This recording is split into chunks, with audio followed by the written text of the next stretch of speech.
Okay. All right. Hi, everybody, and welcome. This is my first StreamYard Live with guests, and so I'm really excited for this new chapter in my professional life, trying something new. And I'm really excited to have two guests on, two very special guests on. And so I do a blog, I podcast, I call it Journeys to Belonging. And I think a lot of what my guests have to talk about today has a lot to do with belonging. And so I'm really excited to have Nicole and Jason. Welcome. Thank you for having us. Thank you for having us. Yeah, thank you. So I didn't really say too much. You're a newly published author. Well, actually, you're both published authors since you collaborated on the book called I Can Learn When I'm Moving, Going to School with ADHD.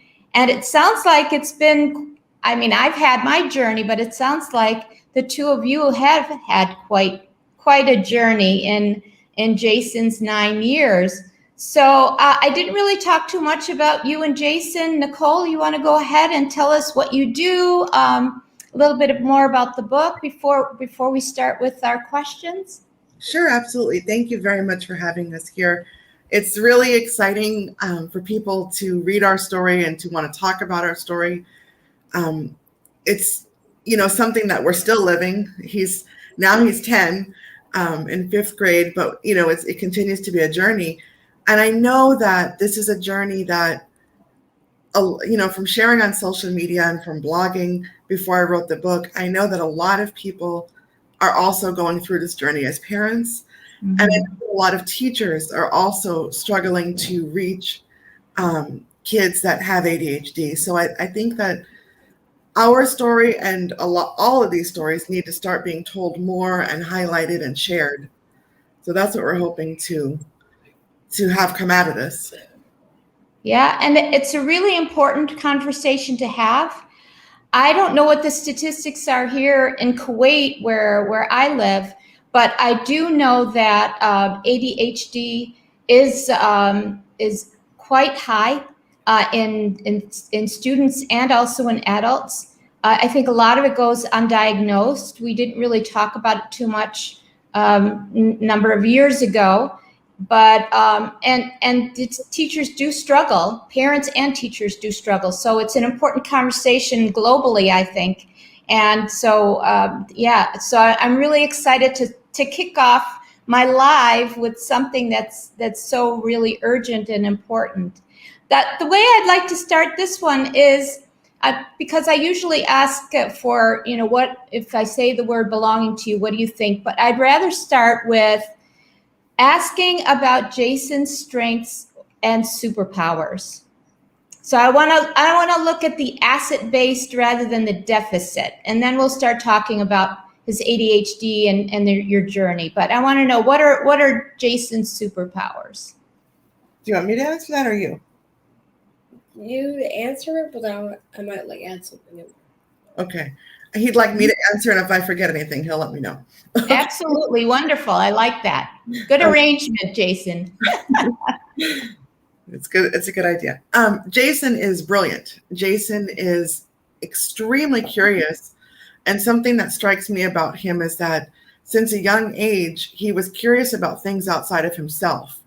So civil rights issues, politics, recycling, plastic, why it doesn't rain where we live. I mean, it just goes on and on. He's very interested about the world.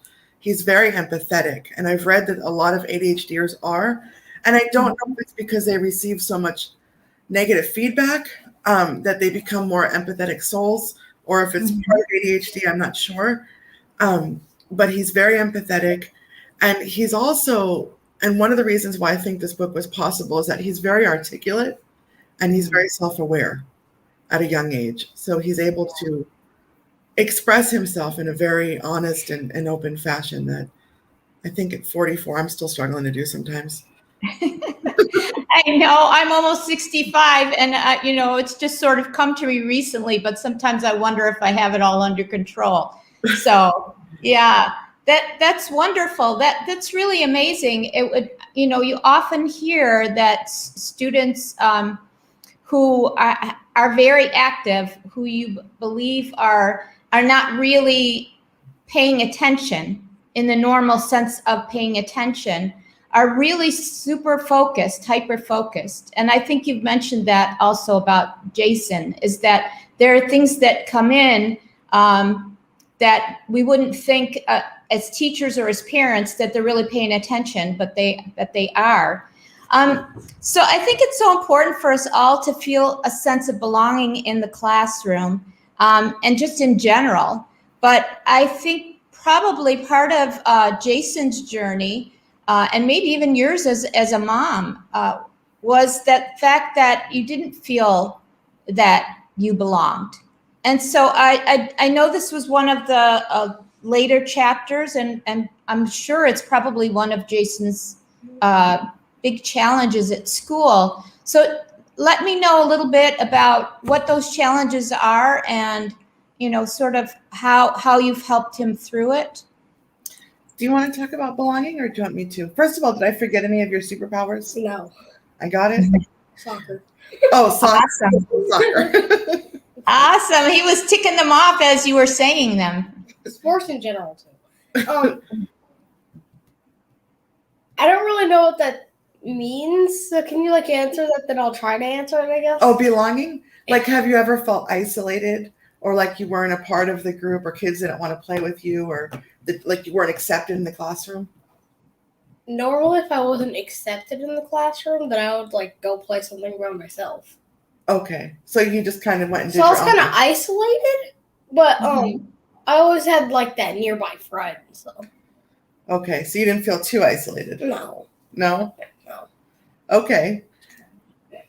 So I guess he didn't feel too isolated. I felt like there was times that you might have felt like you weren't accepted. Did you not? Yeah, sometimes, yeah. By kids or by the teachers? Kids. Yeah. Yeah.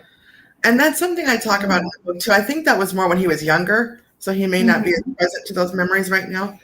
Right.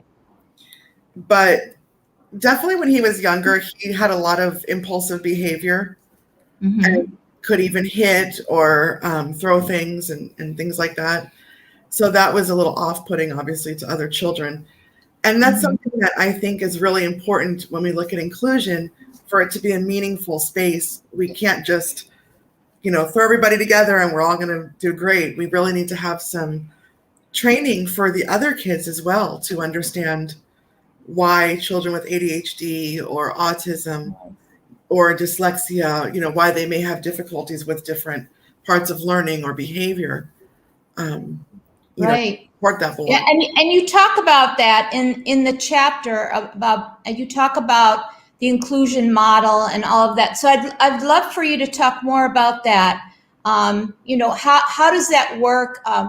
What advice can you give teachers and maybe even parents for making sure that happens? Because obviously, though, one of the ways we feel like we belong is when we feel included, accepted, valued, all of those things. And so what are some of the ways that we can make sure that not just our ADHD students but all the ones that you've spoken about, but all of our students feel a sense of belonging, because we all come into the classroom and the space with different types of, behaviors and attitudes and so forth. We don't all think the same way or do the same things the same way. Absolutely. And I think it starts with changing our lens as teachers. So there was an incident that I did share in the book where, I was on my 500th phone call about hearing about Jason being, bad and getting suspended or having his lunch recess taken away. And, this stuff was kind of constant for a few years there. And it was the end of my school day, and I had returned a call to an administrator about him that I saw on my phone. And another teacher walked in my classroom as I was finishing up this call. So she overheard kind of what was happening. And the administrator was telling me, and this was pretty, business as usual for me at that stage in our lives here, that, Jason had gotten into a scuffle with another child and they pushed each other or something in a line, and Maybe you kicked something. I don't know. There was, some, physical stuff that wasn't acceptable. And, they both got detention or whatever the punishment was.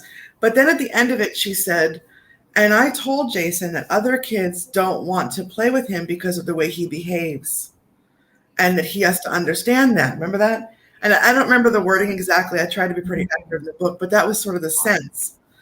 And, I'm pretty bottom line. I'm from New York, and I thought, well, she's not wrong, but it hurt. So I was holding back tears, and I said, okay, and I got off the phone kind of quickly. And my coworker and friend that was standing there said, my son has Down syndrome. And nobody would ever tell me that. And nobody would certainly ever tell my son that. And I said, well, your son has Down syndrome. I mean, that would be pretty cruel, right? And she said, well, but your son has a neurological condition also. So really, what's the difference? Yeah, it's a mindset, right? Yeah. And that was, honestly, that was something that changed my whole lens, even as a mother, because I realized that I was allowing a certain amount of abuse or inappropriate, I don't know the term at the moment. The reaction, maybe. Yeah. Yeah. Towards my son, given the fact that he does have a neurological condition. And it's not fair. But then, of course, it's not fair that he hit another child. So I think that when we look at belonging and inclusion, we have to look at being realistic about the group of kids that we have, which every year, every semester, depending on what level you're at, it's going to be a different group. Right. And I think of Rita Pearson. She's like one of my edu heroes. And she says, we listen to policy that doesn't always make sense and we teach anyways. And I always thought, as a teacher, you close your door and it's you and 30 or 40 kids, and you have to make this be a positive learning environment and you have to reach everybody and you do it, And I think that you have to be realistic about the group of kids that you have at the time and who's coming from what backgrounds and what strengths and which challenges. And you really do have to, 1 year, it may be appropriate to incorporate conversations about what it feels like to be blind or to have Down syndrome or what, depending on what group you have and what experiences are there. But we have to be proactive about that. We can't just throw a bunch of children together. And I'm not necessarily against inclusion. I think it has great potential. I just think that teacher education and our addressing our classroom culture has to keep pace with this idea of inclusion. We can't do the support. Yeah, I think it's also about how we look at behavior. I remember when I first started teaching, the second or third year, I had a student who just by chance sat at the back of the class, and we had sort of old style desks. So they had the desktop, and then there was sort of a shelf underneath where they kept their books that they weren't using, their pencils and things like that. And the whole time that I was talking or the students were talking, she was playing with things inside and looking down and whatever. And, and so I went around to her and I asked her a question. She knew the answer right away. And normally what I would have done is said, stop playing with the things in your desk. But she obviously, I didn't know if she had any kind of diagnosis or anything like that, but she obviously needed to be playing with something in order to be able to focus. And so, I know one of the things that you talk about in the book is how we look at their behavior and not just of the students with ADHD, but in general. So what are the kinds of recommendations you have for teachers and parents in terms of looking at these behaviors, and how did you manage it yourself? I think that teachers, a lot of teachers, not all teachers, a lot of teachers, we're biased towards compliant behavior because of our, it's almost like you parent as you were parented. So I think there's still that sort of natural reaction where we teach the way we were taught. Right. And, when we were children, no, you weren't supposed to be playing with something. There wasn't a thing called fidget toys or sensory devices. So, we just think everyone should sit there, with their back straight and their hands folded in their lap or whatever. And I think that I'm glad that we're evolving as a society and beginning to question children's needs. But in all honesty, we still have a long way to go. I still have a lot of conversations around Jason's behavior where I have to really introduce this concept of, I feel that you're looking at my son through a lens of conduct and rules in a classroom.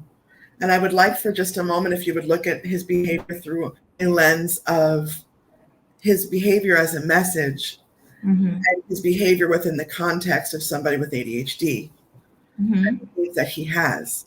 And that piece is very, very hard for a lot of people because, for many reasons. Again, we go back to how we were taught. We don't always have the training, the awareness. But just getting people to stop looking at it as you're being naughty because you're messing with stuff in your desk right now, as opposed to, oh, okay, she might have a need for a fidget toy, and that might be how she's fulfilling that need. Yeah. And the very title of the book came from Jason always saying, I can learn when I'm moving. I can listen when I'm moving. It was hard for me to understand that for a while, but Yes. it's a need that he has. He is hyperactive. He hardly ever sits still. Yes. Yeah. Wow. What is that, Jason? I'm kind of representing that right now. Yeah. Like shaking That's okay. Yeah. Well, I will tell you my second son. So I have two boys and a girl. They're all adults now. But my middle child, my son Mashari, was never diagnosed with ADHD or ADD. But I sometimes wonder if that's something that I probably should have looked into, but just wasn't aware of. And I'll tell you a story. When he was in high school, I used to sometimes help him study. So he would bring his book or his questions to me, and I would ask the questions. I'm a very calm person.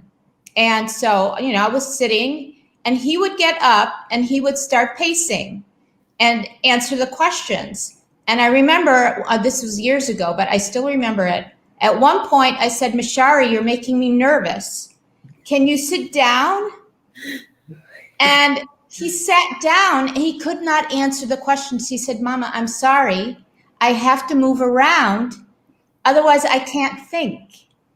And so, he was already in high school. He was probably in 10th or 11th grade by then. And I sometimes look back and I think, maybe I missed something. I know when he and my husband talk on the phone, I don't know if Jason is like this or he has an opportunity. I imagine he talks on the phone sometimes. They have to pace. They have to walk around. And so I just started not ignoring it, but I understand it. And it doesn't make me nervous anymore because I know they have to do that. So, that's one of the things, like you said, we have to sort of change our lens and look at things a little bit differently. I'm curious from if Jason wants to answer this or if you want to answer for him, Nicole. When he's in the classroom, are there certain things that he finds or has found trigger him to start, feeling like he needs to do something, or is the movement constant? And, what are the kinds of things he communicates to his teachers or you communicate to his teachers in order to look out for? Because I know there is some impulsivity and so forth. So I would love to know, how that feels from his point of view. Do you want to answer or do you want me to answer it first? Then you answer it. I'm sorry. My brain's in a word place right now. Okay, so you want me to go first? Yeah, I'm sorry. Okay. That's okay. No, don't worry about it, Jason. That's all right. The biggest thing I think overall is that, and I saw somewhere that ADHD moms, it was like a joke on the internet, like, okay, at what point in the semester do you have to talk with the teacher? Because we're always like wondering, I think, is a lot of us ADHD moms, like, should I tell them right away?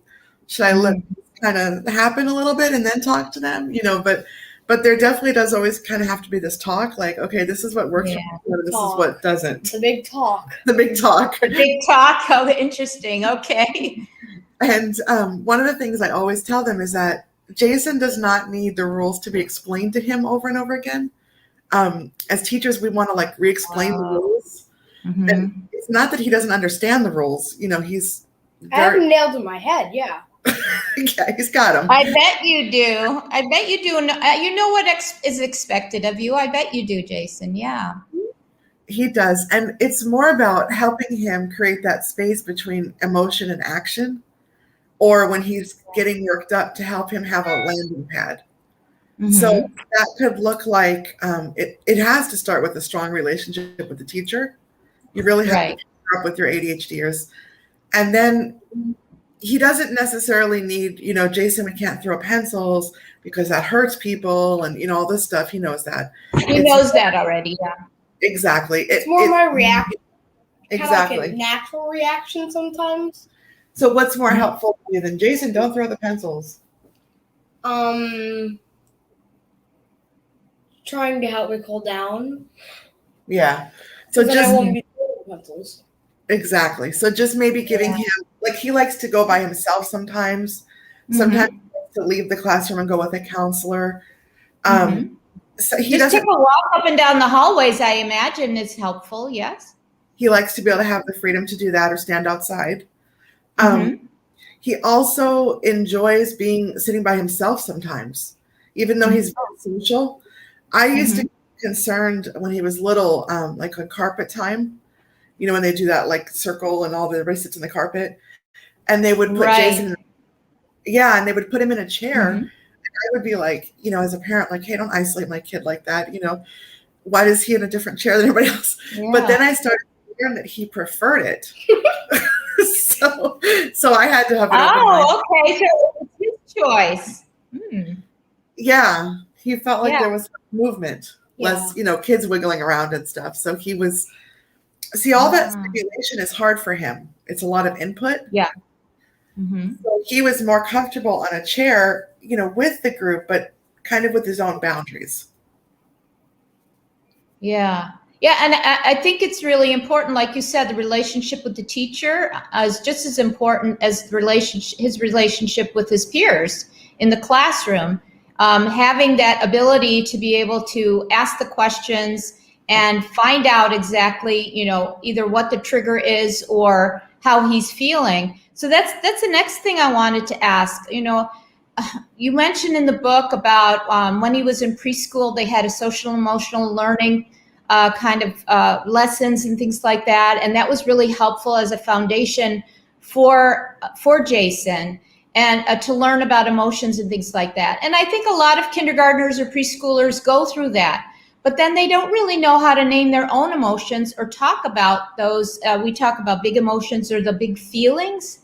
And even for adults, we need to be able to do that. So we need to start early. So talk to me a little bit about that, because you do have that in the book also. I think that laid the foundation. It gave Jason a really good tool and me a really good tool as we went through this journey, because from a young age, do you remember with Miss Jennifer when they would teach you to label your emotions by the faces? Yeah. You remember that? Yeah. Okay. And he used to always say frustrated, but he would mispronounce it and it sounded like a bad word. Do you remember that? I saw that in the book. I thought to myself, oh, no wonder she didn't spell it out that way. Exactly. Yeah. That was kind of, because he was like 3 and be like, I am, Yeah, I know, right? Yeah. Which he probably was, but he wasn't supposed to be saying it that way. Exactly. We didn't know it that way. No, I didn't even know what that was. Oh gosh. Yeah, no, that's been really helpful, because a lot of times we make assumptions. I found myself making assumptions about how he feels.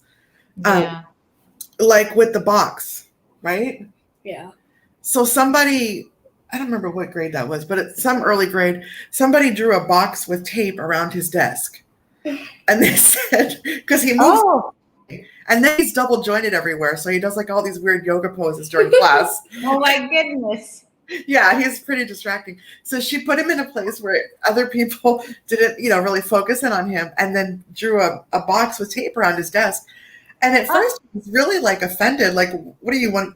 What's next? Are we going to put like a scarlet letter on him? Or like, put me in a cage. Put him in a cage. Like it was just goodness. My kid here. But then I realized, because the next year at one of our meetings, he asked for a box. He told the teacher that, well, I think it would help if I had a box. And then I started to realize that he has a need for movement. So when you delineate literally a box, you're Ah, giving him permission to move within that box. And yeah, he doesn't want to annoy other people. He just wants right. to move. So you've given him a clear Mhm. place. Yeah. That's Like, wonderful because that's a way for him to be able to self-regulate, which is one of the things that he obviously needs, we all need to learn, but especially for him, it's really important. And so now he knows that if he has that visual and he's not supposed to move outside of that, then he's able to self-regulate. Are there ways that he's able to self-regulate based on or co-regulate with others? So are the things that his teachers do as a signal for him to be able to self-regulate? There have been a lot of signals over the years. And I want to say that everyone that's given him a signal, I'm sure they were well intentioned, but the signal system works best when it comes from him and then it's negotiated with the teacher. I see. Interesting. So I don't mean to say that anything he asks for he should have, but Mm-hmm. sometimes they give him signals I don't think he really relates to, or there's been times when he wasn't even comfortable using them because they were too obvious to everybody else. Oh, so it drew attention to him. Yeah, that wouldn't be fun. That was on Zoom. Oh yeah, that was on Zoom. He didn't like that. Mm-hmm. She told me to unmute while I do it too. So basically, it looks like I'm like So basically, I have the yellow square around me. Yeah. Oh, so yeah, and you're the only one with that yellow square, which, Signal, like an alien signal. oh, yeah, that doesn't feel good. Yeah, it was too Right. obvious for him. So he didn't like it. And then, sometimes teachers become frustrated, like, well, I gave you a signal. And it's like, well, he's not comfortable with that signal. So that's not really Mhm.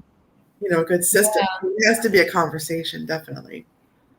Yeah, and I think that's really important that we think of our students as especially since you said Jason is so articulate and he is so self-aware, that we give them credit for that, and that obviously we don't let them do whatever they want, like you said. However, their contribution to the conversation is really valuable, because if he doesn't relate to the signal or whatever is happening, he's definitely, it's not helping.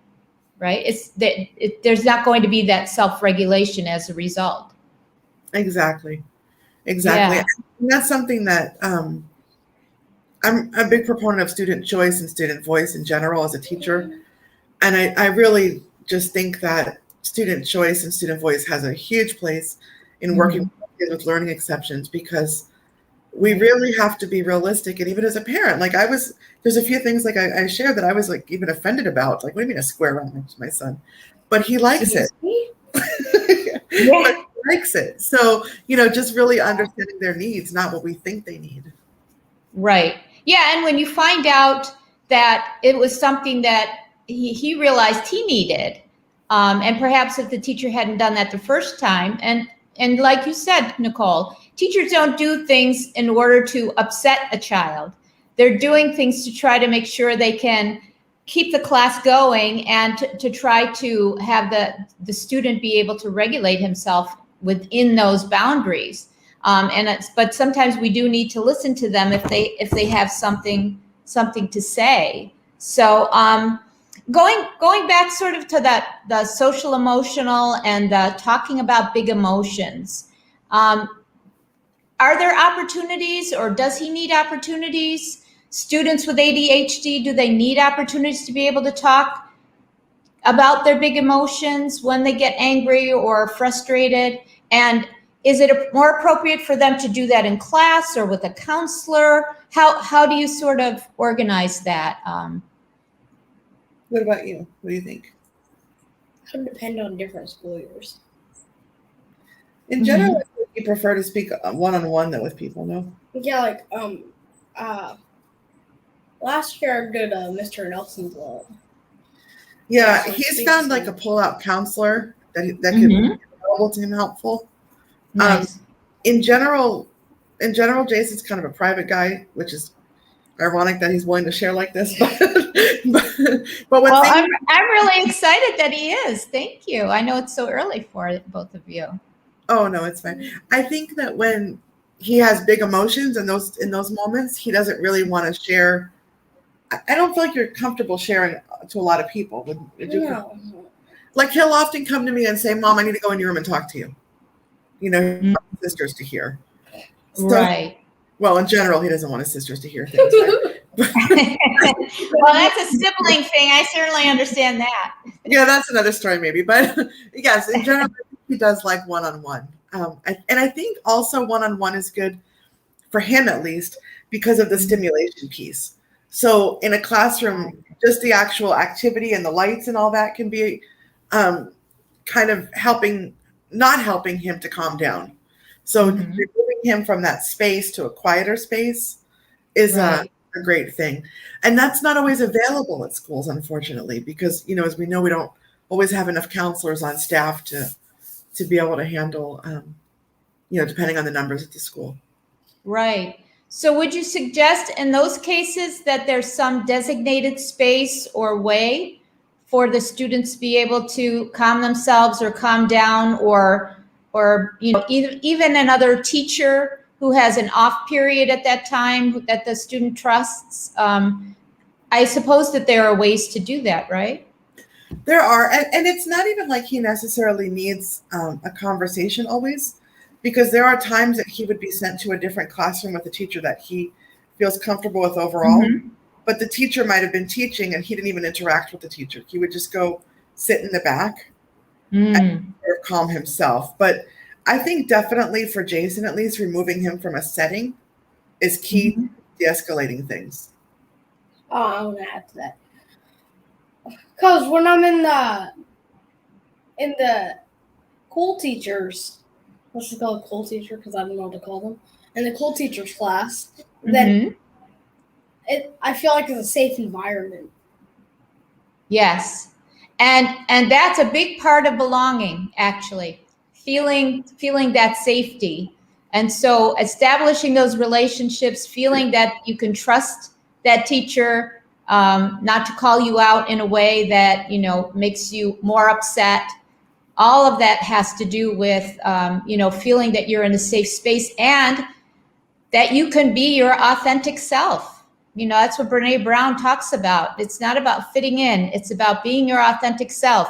And if you have to try to be something else that you're not, that's really frustrating. And if I had to do that, that would make me upset also. And so it's nice to be in that safe space where you feel valued, you feel that people understand you, they know how to react to you, and nothing's perfect. But overall, you feel that if you have something to say, or you need to walk out of the classroom, you need to stand at the back to sort of separate yourself, that you're allowed to do that. And then how do you get the other students to understand? We sort of started with that a little bit, but how do you allow the other students in the class to understand that, each one of us has something special about us and we should respect that? And because sometimes as teachers, we talk about what's, equity and equality, right? What's equal is not really equal. We're not all the same. And we look at fairness and things like that. Well, if we do that for, Jason or Joe, then, we have to do it for everybody. But in reality, it's not that way, is it? No, it's not. And I find that fascinating because we look at like things as teachers, like differentiated discipline, and all those sort of aspects of differentiation based on needs. And I had an interview with this young lady in first grade, Amira, in the book.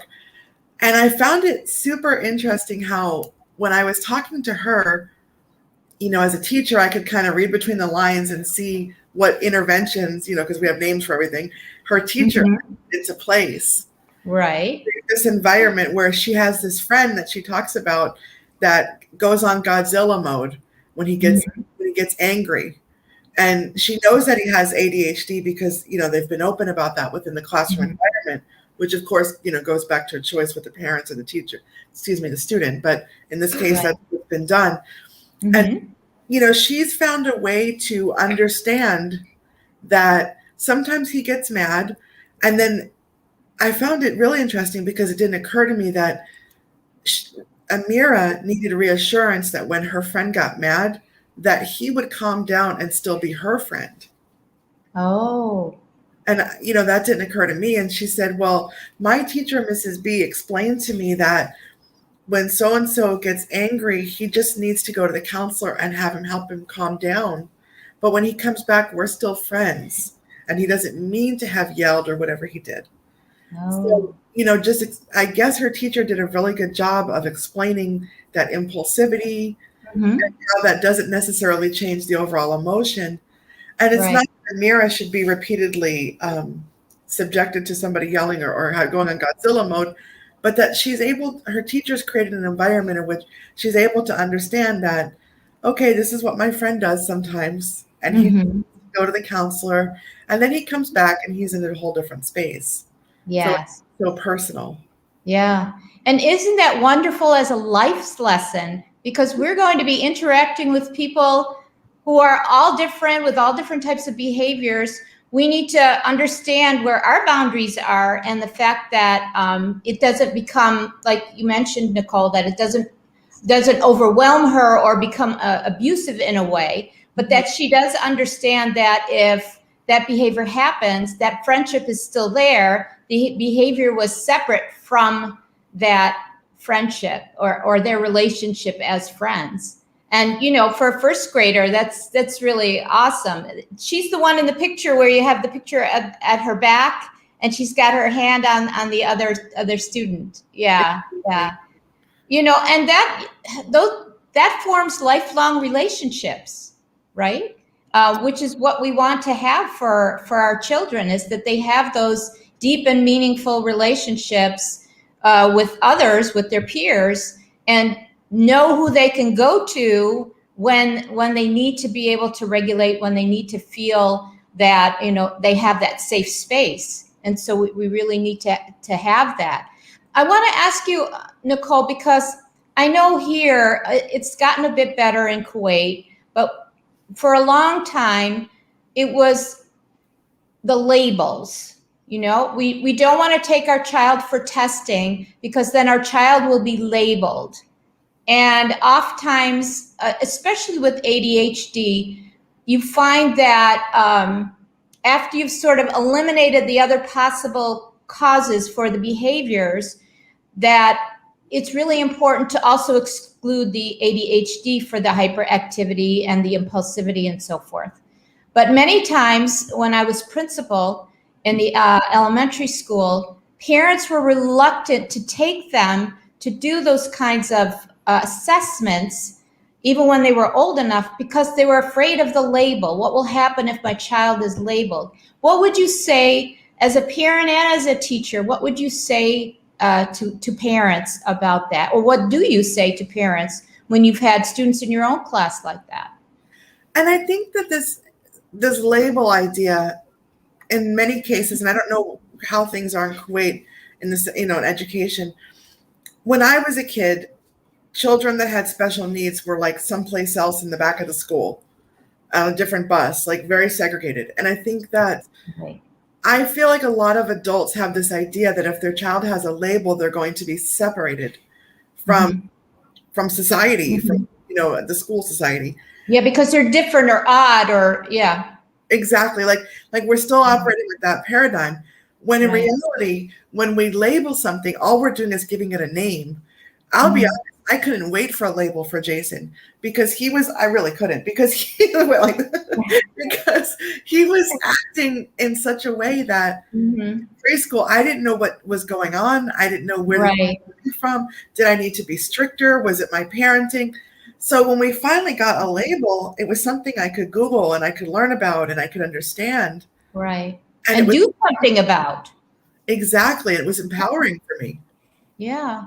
Yeah. And I bet it was also, although he was, young at the time, I bet it was helpful to Jason also that he knew it was something that he could, he could get skills to cope with, but that was the way he was. And it wasn't a bad thing. It was just the way he is. With all his strengths and all the other things that go with it, all his superpowers, that at least he knows and can say to others, well, this is the way I am, and I'm working on, as I go through the years, I'm working on getting better and better at coping with it and dealing with it. But it'll always be there. I think it did take pressure off him, but I think as a young child, most likely what it did for him was have me stop being so erratic around it. Because I was going back and forth from, I need to be more understanding to I need to be stricter to, Yeah. So I mean, poor kid, like, I'm all over the place trying to handle his behavior. So I think when I stopped and just started to understand what it was, it probably took a lot of pressure. I'm sure I took a lot of pressure off of him. Yeah. So I'm really pro label. Let's put names on things and understand them. Yes. And would you say that consistency is one of the things that children like who have ADHD need?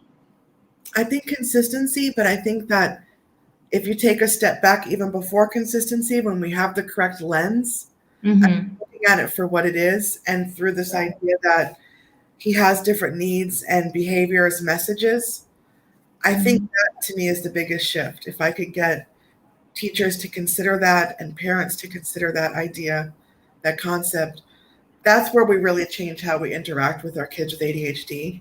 And we're not from this punitive, frustrated, feelings and attitude towards them, because it's really unfair to constantly be chastising them and all this sort of thing that we get into doing for, let's say, bouncing off the walls or being hyper, or, and it's a physical need that they have to move, so once you understand that, we go away from that and we stop arguing with it and fighting against it, and we start kind of working with it. And I think that's where then consistency can happen. But first we have to have that lens shift. Right. Yeah. So it's a sort of step-by-step thing.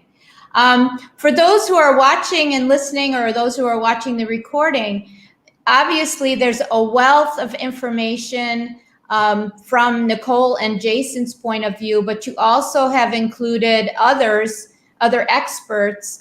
There are a lot of strategies in the book. And so, I would highly, highly recommend getting the book. I bought the Kindle version so I could have it right away, because being so far away, I can't, order it and get it tomorrow on Amazon Prime. But I definitely want to get the book and have you both autograph it when we're able to hopefully see each other in the future. But I wanted to ask if you and Jason have anything else that you would like everybody to know about, teachers, parents, others who are ADHD or might be and haven't really discovered what the problems are. Is there any other advice you want to give, or anything else that you would want to tell everybody who's watching? Anything else you have to say? No. No? No.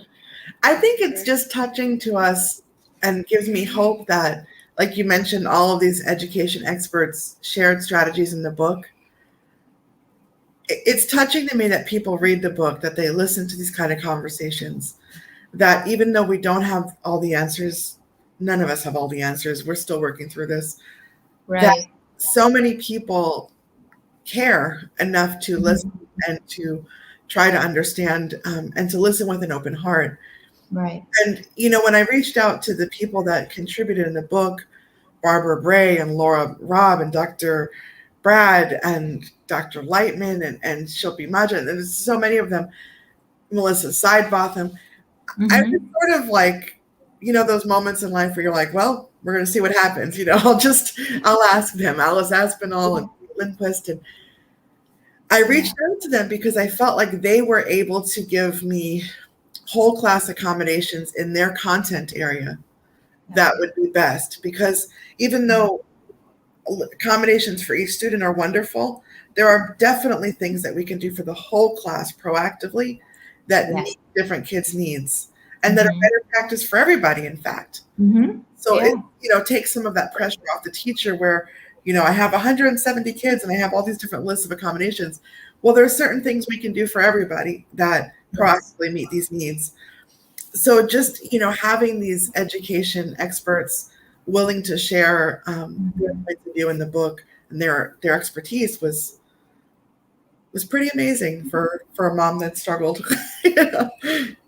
Yeah, and the fact that you were able to share your story and Jason's story, and Jason was also able to share his voice as he spoke it, which is really an awesome way to collaborate, mother and son. And that must have been amazing to see it in print because it just came out a week ago, right? I don't have it. That's the funniest thing. Oh, how fun! We don't have a copy of it. We got a proof copy, and we were super excited about that. Yeah. Okay. And then I left it at my grandmother's house when we brought her back to Phoenix. We live almost 3 hours away from there. Okay. My grandmother grabbed it and hid it. I don't know. Maybe she. We're so proud of both of you. I mean, that's a good thing, yeah. That's true, Jason. But she definitely manifested that because she was so excited that we left it there. No, manufactured. Oh, yeah, she says manufactured instead of manifested. So we haven't received the author's copies. So there's a lot of people that I'm going to send them books, but I just haven't even received my own. So sure. Well, I'm sure that we'll see it on social media when you do get those copies and you and Jason open that box and see the actual books in the box. That will be an amazing time. Thank you both so much for joining me today. And I really appreciate it. I think, like I said, I highly recommend that everybody get the book. And before I get off today, I'll let me do that just for a minute. It's going to cover you both up just for a second, but don't leave yet. Okay. There we go. I want everybody to see. Let me take off the banner so that people can see the website. There we go. Yes. So if you want the link to actually to Nicole's blog. And many of them are really, really great blog pieces also. It's www.nicolebiscotti.com. And she also has the link to Amazon where you can order her book. And like I said, you can get it on Kindle, but hopefully you'll also want to get it, the actual physical copy. And so, yeah. So thank you both so much. I know this is just starting off your Friday. Do you have anything special going on for the weekend? No, not too much. Pandemic life. The numbers are pretty high where we live, so. Oh, they've skyrocketed here, and they're talking about imposing a curfew again. They did a partial one, but now they're talking about a longer one. So not good, yes. But I don't know if we're all in the same boat, but we certainly are walking similar paths. Thank you both so much. And I look forward to all the success for the book and to meet with both of you again sometime soon. Thank you so much for having us. It was awesome. Thank you very much. I appreciate it. Thanks. Thank you for having us. Thank you, Jason. Thanks for joining. I really appreciate it.